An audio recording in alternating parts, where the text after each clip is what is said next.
vidéo numéro 1 pour le dimanche 29 novembre pour l'entrée en retraite. Bonjour à vous tous, chers diocésains du diocèse de Périgueux, une région que je connais bien, et je connais aussi votre diocèse, en particulier Échourgnac. Je tiens à saluer d'abord mes frères prêtres avec qui je devais me retrouver pour cette retraite. Donc je m'appelle Jean-Claude Boulanger, j'ai été évêque d'Alençon, c'est-à-dire du diocèse de Sées pendant un peu plus de 9 ans, et puis aussi Bayeux-Lisieux pendant 10 ans. Donc vous voyez, presque 20 ans, j'ai suivi la petite Thérèse depuis le lieu de sa naissance jusque le lieu de sa mort, Lisieux. Nous parlerons donc de Thérèse et de Charles. Je tiens aussi à accueillir chacun d'entre vous, puisque nous allons vivre des situations particulières. Alors, nous allons essayer de trouver un peu de temps, ce ne sont pas uniquement des conférences. Vous devinez qu'une retraite, c'est un temps particulier, même si nous sommes dans le confinement. Le thème de la retraite, c'est la petite voix de Nazareth, avec Charles de Foucauld et Thérèse de Lisieux. Nous allons souvent évoquer ces deux belles figures spirituelles qui vont nous aider à vivre ce temps de retraite. Nous commençons d'abord dans cette première conférence par entrer en retraite. Même si nous sommes chez nous, confinés, cela veut dire que nous allons prendre du temps pour nous-mêmes, du temps gratuit, mais aussi pour accueillir Jésus, pour être avec lui. S'il est notre ami, eh bien on prend du temps avec ses amis. Donc prenons du temps pour Jésus. Nous allons peut-être avoir un petit coin prière dans notre appartement, dans notre maison. Peut-être que vous vous trouvez près d'une église. Vous pourrez aller prendre un temps pour lire la parole de Dieu. C'est l'occasion aussi d'ouvrir peut-être un livre spirituel ou de lire en entier un évangile. Nous allons avoir l'occasion, là, durant le temps de l'Avent, aussi de lire des textes qui nous invitent à nous préparer pour accueillir la venue du Seigneur. Ce premier jour, Jésus nous dit « Venez à l'écart et reposez-vous un peu ». C'est dans Marc 6, 31. Jésus est souvent allé à l'écart.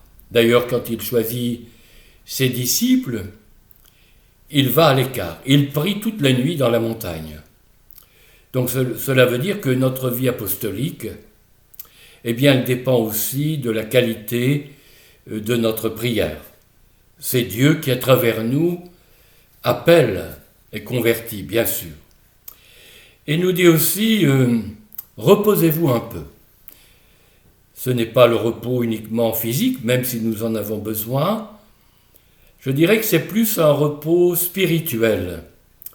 Nous sommes quand même dans une société stressante qui nous angoisse, et puis on remue sans cesse la boue.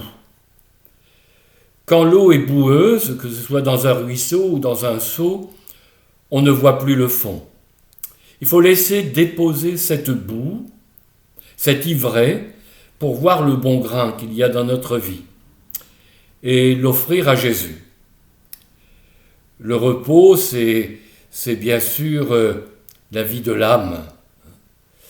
En même temps, Jésus nous dit « Mets-toi à l'écart, retire-toi dans ta chambre ».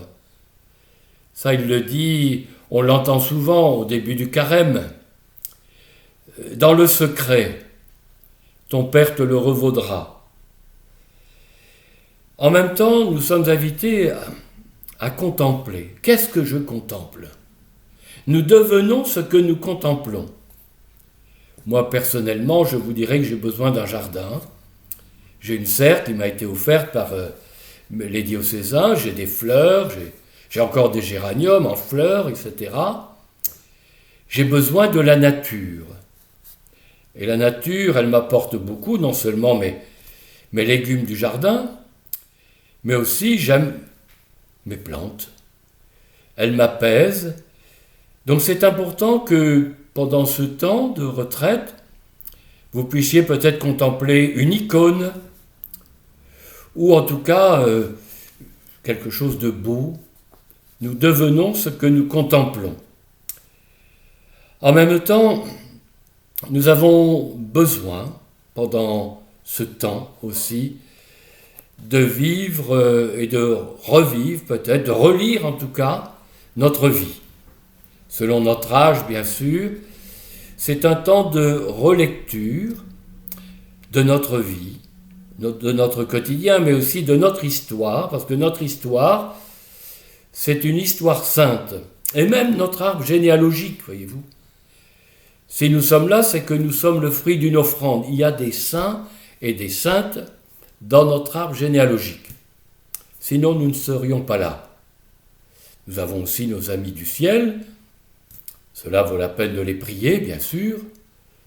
Mais dans votre arbre généalogique, il y a des personnes qui se sont offertes au Seigneur. Et vous en êtes le fruit, comme nous sommes tous à vue humaine, le fruit d'un amour entre un père et une mère.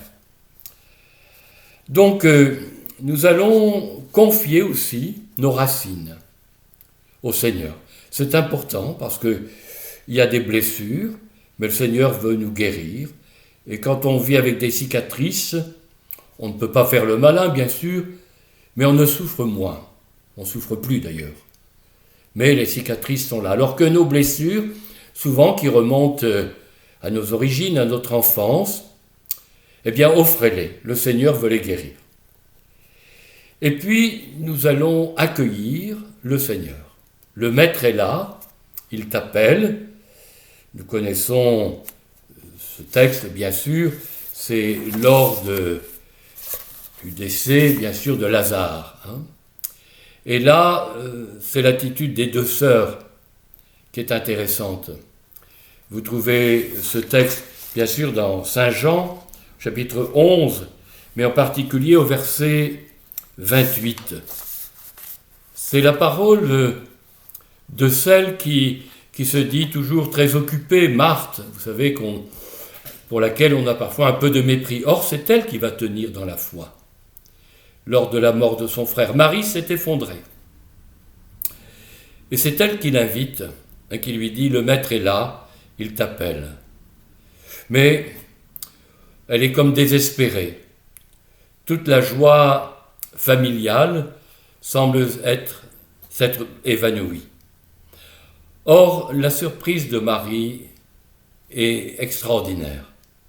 Elle se croyait abandonnée, sans aucun réconfort, et de la part de sa sœur, celui en qui elle a mis toute sa confiance, il est là. Le Maître est là, il t'appelle. Et voilà qu'il est là, tout près de la tombe où se trouve Lazare. Il l'appelle aussi chacune par leur nom. Au moment d'entrer en retraite, le Seigneur nous appelle. Et ça, c'est important. Il est là près de nos tombeaux. Et dans ce texte, nous voyons une fraternité spirituelle aussi entre les deux sœurs. L'attitude du disciple, c'est toujours de revenir près du Seigneur. Donc pendant ces quelques jours, nous revenons comme le chien, vous savez, qui revient près de son maître.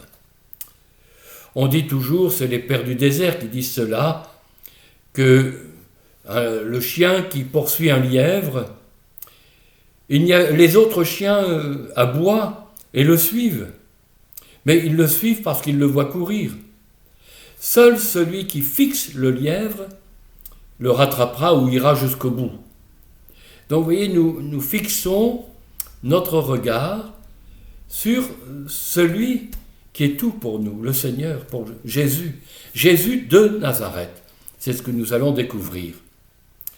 Et d'ailleurs, dans ce texte, Marc dira, « Oui, Seigneur, je crois que tu es le Christ, tu es le Fils de Dieu qui vient dans le monde. » C'est important, vous voyez, aussi que notre foi à travers les épreuves que nous avons vécues, qui ont peut-être ébranlé notre foi, eh bien, puisse être soutenue pendant cette période, que nous retrouvions une renaissance spirituelle. Alors nous la vivons bien sûr avec notre tempérament, notre âge, mais c'est la prière qui nous rend disciples et apôtres. Et nous le savons, le pape nous en a beaucoup parlé, le pape François, nous sommes des disciples missionnaires. Les fruits d'une retraite, nous les découvrirons parfois dans quelques mois, peut-être dans quelques années. Nous ne savons pas, mais il y aura des fruits. Il y a toujours des fruits quand on est là pour le Seigneur. Alors, il me faut demeurer chez toi, dit Jésus. Descends de ton arbre. L'arbre étant le symbole, et dans toutes les religions, il faut quitter son chez-soi, sa maison, son quotidien, pour aller à la rencontre de Dieu. Or ici, c'est l'inverse. C'est Dieu qui vient chez nous. Tout dépend si nous avons ouvert la porte. Nous le verrons en méditant en particulier l'Annonciation. Parce que la clinche de la porte, il n'y en a pas à l'extérieur. Elle n'est qu'à l'intérieur. C'est à nous d'ouvrir. Dieu frappe à la porte. Parfois nous sommes absents. Parfois nous ne voulons pas ouvrir. Mais là, nous lui disons que nous avons le désir d'ouvrir la porte. Et donc descends de ton arbre. Il me faut demeurer chez toi. Vous connaissez ce texte. C'est dans Luc 19, 5.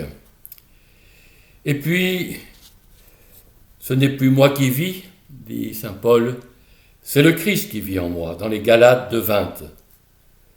Il nous faut devenir l'œuvre du Seigneur. Mais nous préférons, comme les gens de Galilée, dire au Seigneur, qu'est-ce qu'il faut faire pour réaliser tes œuvres? L'avenir de l'Église, ce n'est pas notre affaire. C'est une affaire trop importante pour que ce soit la nôtre. Par contre, notre sanctification, elle dépend de nous. Devenir l'œuvre du Seigneur, c'est notre affaire. Alors nous préférons parfois, parce qu'on tombe dans l'activisme, même religieux, réaliser les œuvres du Seigneur, enfin on se dit que ça nous profite aussi, bien sûr, plutôt que de devenir l'œuvre du Seigneur. Or, il nous demande, pendant cette retraite, de devenir l'œuvre du Seigneur. C'est la grâce. Non pas qu'elle va nous transformer, j'ai mon âge, vous avez votre âge, mon tempérament. Non, mais la grâce nous transfigure de l'amour du Père par Jésus. C'est l'Esprit Saint. Donc recevons cette grâce. Et puis, nous sommes invités à retrouver des forces nouvelles. C'est Isaïe qui dit cela. Les jeunes gens se fatiguent, se lassent, les athlètes s'effondrent, mais ceux qui mettent leur espérance dans le Seigneur trouvent des forces nouvelles. Ils prennent leur essor comme des aigles. Ils courent sans se lasser. Alors, nous pourrions bien sûr demander cette grâce au Seigneur.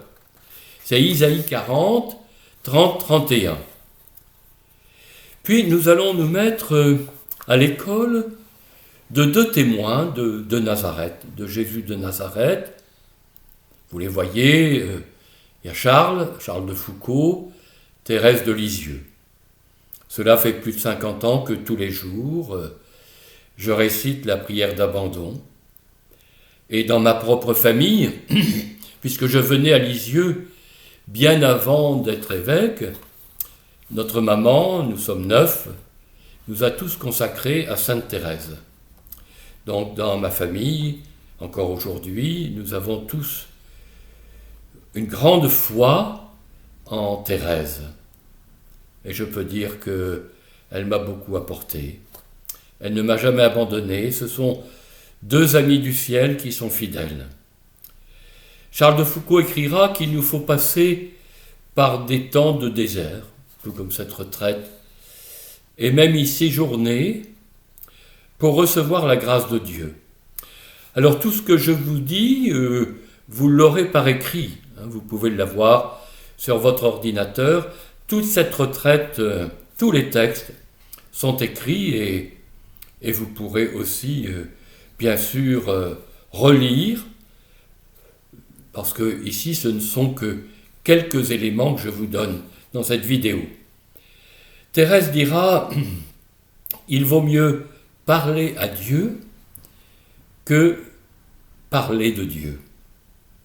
Nous, les prêtres ou les évêques, à travers nos homélies, nous parlons de Dieu. Mais la prière, est-ce que vraiment je parle à Dieu ? Est-ce qu'avec mon âge, j'ai plus de 75 ans, mon amour pour Jésus a grandi ? Oui, je pense que c'est vrai. Grâce à ces deux témoins, et à d'autres, à Marthe Robin, à Madeleine Delbrel. Je viens d'ailleurs d'écrire un livre sur ces 4 témoins pour ce nouveau millénaire chez Parole et Silence. Oui, dire à Jésus que nous l'aimons, au nom de tous ceux qui ne l'aiment pas, qui ne le connaissent pas. C'est un peu notre vocation. Alors Thérèse est très simple, vous le savez, vous pourrez aller sur le site de Lisieux, lire un certain nombre de passages. Pour moi, dit-elle, la prière, c'est un élan du cœur. C'est un simple regard jeté vers le ciel. C'est un cri de reconnaissance et d'amour au sein de l'épreuve comme au sein de la joie. C'est quelque chose de grand, de surnaturel, qui me dilate l'âme et m'unit à Jésus. Et puis elle a écrit cette belle parole que vous avez sans doute chantée, au moins pour les plus anciens, avec Raymond Faux, « N'aie pas peur, laisse-toi regarder par le Christ, laisse-toi regarder car il t'aime ». C'est de Thérèse, ces paroles. D'ailleurs, elle dit « Ton seul regard fait ma béatitude, se laisser regarder par le Christ ». Je dis tout simplement au bon Dieu, écrit-elle, ce que je veux lui dire, sans faire de belles phrases, et toujours il me comprend. Quelquefois, lorsque mon esprit est dans une si grande sécheresse, vous voyez que nous, on a des distractions dans nos prières. Nous ne sommes pas les seuls. Il arrivait à Thérèse, puisqu'elle était très fatiguée, malade, qu'elle s'endorme pendant sa prière. Et elle disait avec humour, Jésus, il dormait avec moi, tout simplement. Elle dit, mon esprit est parfois dans une grande sécheresse qu'il n'est impossible d'en tirer une pensée pour m'unir au bon Dieu. Je récite très lentement un Notre Père, et puis l'Angélus. Alors ces prières me ravissent, elles nourrissent mon âme, bien plus que je ne les avais récitées précipitamment une centaine de fois. Voyez, lire peut-être un Notre Père,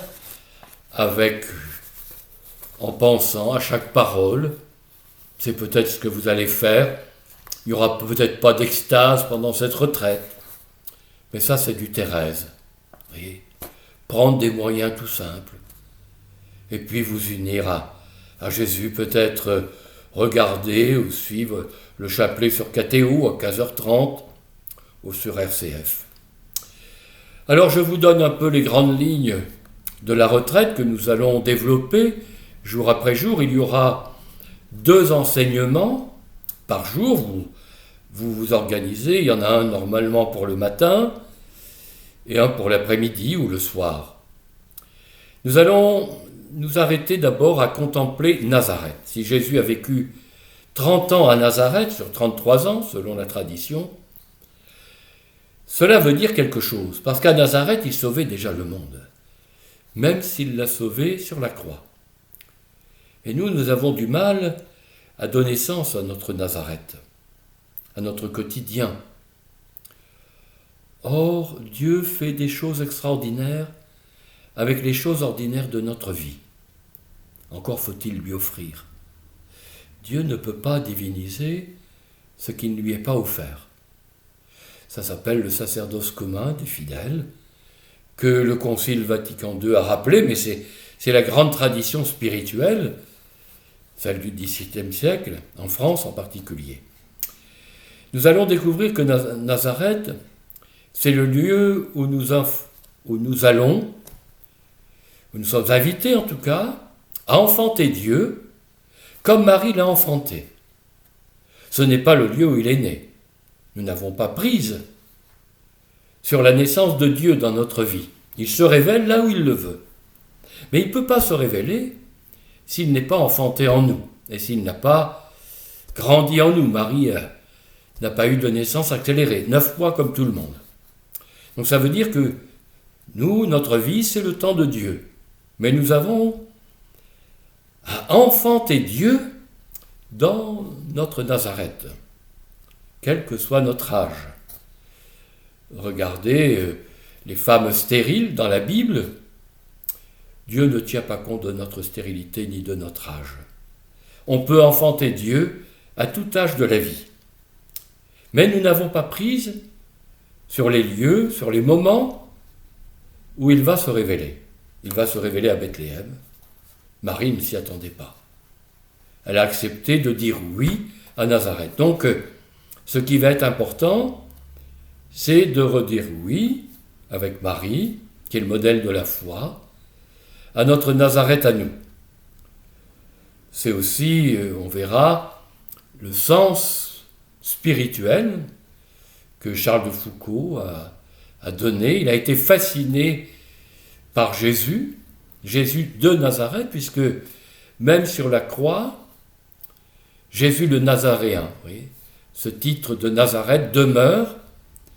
Il a marqué de son empreinte notre humanité, comme François d'Assise marquera Assise, François d'Assise.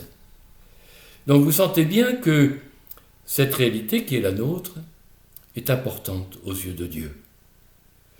Dieu vient sanctifier pas nos rêves spirituels, mais notre vie dans ce qu'elle a de plus quotidien. Et puis nous allons voir, le symbole de la maison. Dans Luc, tout commence dans une maison. La maison, c'est le symbole de notre intérieur, de nous-mêmes, c'est notre personnalité. Nos appartements, nos maisons nous façonnent beaucoup plus que nous ne pensons. D'ailleurs, nous les disposons selon notre tempérament, notre manière de vivre aussi. Donc, nous allons voir que la bonne nouvelle se répand de maison en maison. L'évangile de Luc se termine par Emmaüs. Les actes des apôtres, dont l'auteur est Saint Luc, commencent dans une maison, au Cénacle. Et puis elle se termine dans une maison à Rome. Tout a commencé dans l'humble maison de Marie à Nazareth. Et se termine, avant de commencer pour le monde, à Rome, la grande capitale de l'époque. Vous voyez, tout ce symbole de la maison, et nous comprenons aussi pourquoi Jésus dit à Zachée, il me faut demeurer dans ta maison, chez toi. Cela sera le lundi 30 novembre. Le mardi 1er décembre, nous ferons mémoire de la mort de Charles de Foucault. Il est béatifié. Il devait être canonisé sans doute durant cette période. Et tout cela est remis, nous l'espérons, au printemps. En tout cas, ce 1er décembre, pour nous, est une date aussi que nous allons évoquer, bien sûr. Il est mort le 1er décembre, il est mort assassiné par des djihadistes qui venaient de la Libye, qui devaient sans doute l'emmener comme otage. Et il est assassiné à Tamanrasset. Nous allons, ce mardi 1er décembre, entrer dans le temps de Dieu, qui n'est pas celui des hommes. Il y a le temps des animaux, le temps des choses, mais il y a le temps de Dieu qui est tout autre. Il nous faut entrer dans le temps de Dieu. C'est le mystère même de Bethléem, voyez-vous. La plénitude des temps, dit saint Paul. Quand la plénitude des temps est arrivée, or, vous connaissez le contexte, ce n'était pas la meilleure période de l'histoire pour le peuple juif. Au contraire, ils étaient sous l'occupation romaine. Donc ce qui veut dire que notre époque, c'est l'aujourd'hui de Dieu. Nous n'avons pas choisi de naître, de vivre en cette année, mais Dieu nous y a mis. Et ce que nous vivons a un sens, quels que soient les événements. Et cette époque, c'est le temps de Dieu, c'est l'aujourd'hui de Dieu. Apprendre à vivre l'aujourd'hui de Dieu. Vous connaissez ce proverbe, le pain d'hier est rassis, le pain de demain n'est pas cuit. Merci mon Dieu pour le pain d'aujourd'hui. Et je m'appelle boulanger, donc vous voyez, il y a cet adage, il a du sens. Et nous verrons que le temps de Dieu, c'est le temps des petits. Les petits sauveront le monde, malgré eux et sans le savoir, écrit Bernanos. Ils le sauveront parce qu'ils laisseront Dieu le sauver à travers eux. Dieu se sert toujours des petits pour sauver le monde. Et nous contemplerons Jésus, bien sûr, à Nazareth, et nous essaierons aussi de découvrir comment, pour Charles de Foucault et Thérèse, ils ont accepté de devenir petits. Puis le mercredi 2 décembre, nous allons méditer sur l'expérience du désert, de la nuit de la foi. Ces deux grands témoins sont passés par là. Avant de commencer sa mission, Jésus va passer 40 jours au désert. Dans toute vie, il y a une traversée du désert. Et nous voyons que le peuple hébreu, nos ancêtres dans la foi, depuis Abraham, ont traversé le désert. Il se situe entre une terre d'esclavage, symbolisée par l'Égypte, les oignons d'Égypte, la consommation, et puis cette terre que Dieu va donner à son peuple. Mais c'est un don de Dieu, c'est un cadeau de Dieu. Malheureusement, nous verrons que très vite, la tentation du pouvoir d'accaparer pour soi, alors que Dieu a prévu que cette terre, elle nourrissait ce peuple venu du désert, ils vont se déchirer. La fraternité, il n'y a qu'au désert qu'ils l'ont expérimenté, et encore, avec beaucoup d'échecs. Donc nous verrons l'expérience de la faiblesse aussi, parce que quand vient la faiblesse, et l'Église le vit actuellement, notre société aussi, nous-mêmes peut-être, à différents niveaux, que ce soit économique, au niveau de la santé, quand vient la faiblesse, eh bien c'est une traversée de désert. Et qu'il est difficile de donner sens au désert. Nous verrons aussi l'épreuve du silence de Dieu, qu'a rencontré Thérèse comme Charles. Charles n'a converti personne. Arrivé à 50 ans, il se pose des questions. Je suis comme l'olive, oubliée sur l'olivier après la cueillette. Pourquoi Dieu l'a mis là-bas, auprès des Touaregs, à Tamanrasset? Vous voyez, voilà. Et pourtant, il y aura des fruits. Et c'est donc le jeudi 3 décembre que nous allons voir que c'est de notre offrande que jaillissent les fruits. Dieu nous a promis non pas les fleurs de printemps, sur nos pommiers, il y en a de très belles, mais un pommier qui reste en fleurs et qui ne donne pas de fruits, il a raté sa vocation. Nous sommes appelés sur la terre pour donner du fruit. Nous sommes comme le grain de blé, ça c'est Charles de Foucault, qui va être planté en terre, mourir en terre, pour donner un bel épi. Et nous verrons, nous chrétiens, que si nous acceptons, puisque nous sommes comme des grains de blé, d'être moulus, nous pouvons devenir une belle hostie. C'est-à-dire que c'est notre vie que nous offrons et qui devient le corps du Christ. Voilà ce que nous avons aussi à travers l'acte d'offrande, et nous verrons l'acte d'offrande de ces deux témoins, et en particulier, ça sera le jeudi 3 décembre que nous allons développer l'acte d'offrande de Jésus sur la croix et l'expérience de l'offrande. Chez les deux témoins, verrons aussi ce que signifie le second appel. Dans toute vie humaine, mais aussi spirituelle, il y a toujours deux appels. C'est la raison pour laquelle, déjà, dans la Bible, il y a Moïse. Pourquoi deux fois ? Verrons que, pour Pierre en particulier, le deuxième appel, c'est après la mort de Jésus, après la résurrection. Pierre n'a plus que sa pauvreté à offrir. Son pauvre amour. M'aimes-tu, dit Jésus. Pierre répondra, de mon pauvre amour humain. C'est ainsi qu'il faudrait le traduire. Et en même temps, Jésus lui dit, suis-moi. Le véritable appel, c'est ce second appel. Il faut mourir à tous nos rêves spirituels pour naître au projet de Dieu. Et la sainteté à laquelle je suis appelé, comme chacun d'entre vous, c'est l'offrande de ma pauvreté. Et donc le Seigneur, c'est ce qu'il nous demande.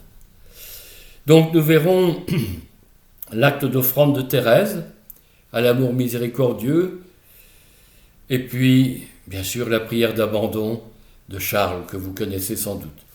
Et enfin, nous terminerons le vendredi matin par l'expérience de la mission de Jésus à Nazareth, l'envoi aussi des 72 disciples. Et puis, au moment de l'ascension, quand les disciples attendent un peu du spectaculaire, oui, dans l'évangélisation, Jésus leur répond que la première évangélisation, c'est la leur. Vous recevrez une force, l'Esprit Saint. Le Seigneur nous demande de tenir bon dans la foi, et c'est déjà une première évangélisation pour le monde. Tenir bon dans la foi, que c'est difficile. Et donc, c'est l'Esprit Saint que nous recevons. Oh, il n'y a rien d'extraordinaire, c'est jour après jour que nous le recevons. Nous verrons que, avec Charles de Foucault, que la mission, c'est crier l'Évangile par toute notre vie. Nous évangélisons parce que nous sommes, beaucoup plus que parce que nous disons ou nous faisons.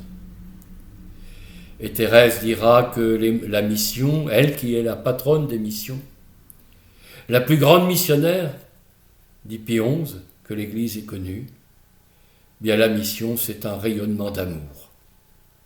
On n'évangélise que ceux pour lesquels on est prêt à donner sa vie. Et il ne restera de ma vie que l'amour que j'ai mis sur cette terre, puisque Dieu n'est qu'amour. Voilà donc les grandes lignes dans les feuilles, dans le texte que vous recevrez peut-être sur Internet. Je vous ai mis dans les annexes les dates aussi de ces deux grands témoins.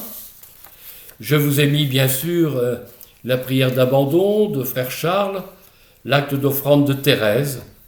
Mais je voudrais terminer par l'acte d'offrande d'une retraitante. Je vous inviterai le jeudi ou le vendredi à écrire vous-même votre acte d'offrande. Une jeune retraitante, j'ai prêché pas mal de retraites, aussi dans des foyers de charité, mais aussi pour les prêtres, et voilà ce qu'une jeune retraitante un jour m'a remis. Seigneur, je t'offre ma vie, les mains ouvertes devant toi, je ne veux pas les refermer égoïstement sur ce que j'ai, sur ce que je suis. Je voudrais ne mettre aucun obstacle à ta volonté, à ton amour, à tes exigences. Je m'abandonne à toi comme je suis, en toute disponibilité. Seigneur, je t'offre ma liberté, tu sais mon désir d'être libre, indépendante. Libère-moi de ce désir qui m'enferme sur moi-même. Je veux totalement t'appartenir à toi, mon Père. Seigneur, je t'abandonne ma mémoire, efface tous ces souvenirs amers, ces refus de pardonner, ces nostalgies, ces tristesses qui empoisonnent mon cœur et ma vie. Je ne veux plus me souvenir que de tes grâces. Que je ne me lasse jamais de faire mémoire de tes bienfaits, de ton amour. Seigneur, reçois ma volonté, si souvent étrangère ou rebelle à ta volonté, si fragile et inconsistante, que ma volonté soit ta volonté, Père. Seigneur, reçois tout ce que j'ai, tout ce que je possède, je m'abandonne à toi. Tout ce que tu m'as donné, je veux te le rendre, non pas par mépris, comme on le fait pour une chose usagée. Je veux te le rendre pour m'attacher à toi seul, Seigneur. Donne-moi seulement de t'aimer, même faiblement, même maladroitement. Donne-moi de t'aimer dans les petites choses de la vie quotidienne, humblement, sans me lasser, jusqu'à la fin de mes jours. Donne-moi de t'aimer comme tu m'aimes. Je m'abandonne à toi, Pascal. Chers amis, je vous souhaite, et je prie avec vous et pour vous, je vous souhaite une heureuse et sainte retraite à la suite de frère Charles et de la petite Thérèse. Merci à vous tous.